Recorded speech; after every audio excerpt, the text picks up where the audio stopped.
100 ಎಕರೆಯ ಒಡೆಯ, 14 ಲೋಕಕ್ಕೆ ಹಮ್ಮೀರ.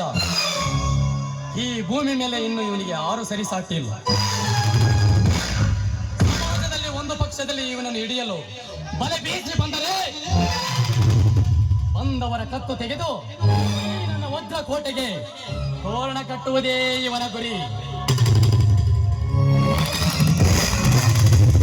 ಇವನು ಒಂದು ಸಾರಿ ಬಾಯಿ ಬಿಟ್ಟು ಗರ್ಜಿಸಿದರೆ ಇಡೀ ಊರೇ ಗಡ ಗಡ ಗಡ ನಡಗಬೇಕು. ಅಂತದ್ರಲ್ಲಿ ಇವನಿಗೆ ಸರಿ ಸಾಟಿ.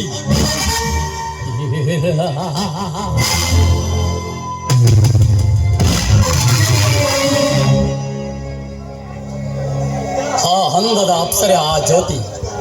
ಲೇ ಜ್ಯೋತಿ, ನೀನು ದೇವಾಲಯದಲ್ಲಿ ಬೆಳಗುತ್ತಿರುವ ನಂದ ಜ್ಯೋತಿಯಲ್ಲ. ಈ ನಿನ್ನ ಬಾಳಲ್ಲಿ ಬೆಳಕಾಗಿರುವ ಬೆಳಕನ್ನು ಬಿರುಗಾಳಿಯಂತೆ ಅಪ್ಪಳಿಸಿ ಸುಂಟರ ಗಾಳಿಯಂತೆ ಬಂದು ಈ ನಿನ್ನ ಬೆಳಕಾದ ಬದುಕನ್ನು ಕತ್ತಲೆ ಮಾಡದೆ ಹೋದರೆ ನನ್ನ ಹೆಸರು ಮಹೇಂದ್ರ ವರ್ಮನೇ ಅಲ್ಲ.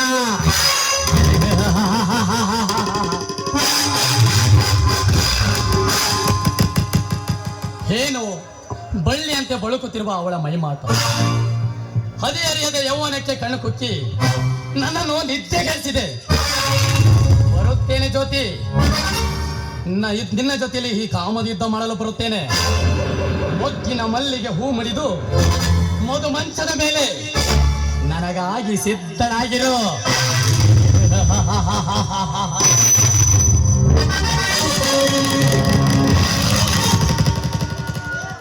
ಅಂತೂ ಆ ನನ್ನ ಪರಮ ವೈರಿಯಾದ ಆ ವಿಜಯೇಂದ್ರನ ಸುಳಿವೇ ಇಲ್ಲದಂತ. ಆದರೂ ಅವನು ಸೊಕ್ಕಿನ ಮೆರೆಯುತ್ತಿರುವವನು, ಅವನ ಸೊಕ್ಕನ್ನು ಮುರಿಯಲೇಬೇಕು. ಇಲ್ಲವಾದರೆ ಈ ದರ್ಪ ಸಾಮ್ರಾಜ್ಯದ ಕುಬೇರನಿಗೆ ಅವಮಾನ.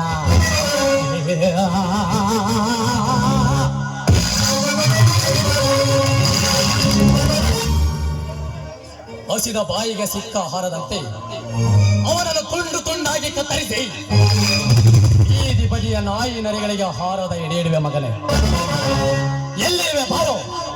ಈ ಗಂಡದೆಯ ಗಂಡುಗಲಿ ಈ ರಾಜವೀರ ಮದಕರಿ ನಾಯಕನ ಎದುರು ಬಾ ಬಾ ಬಾರಲೇ.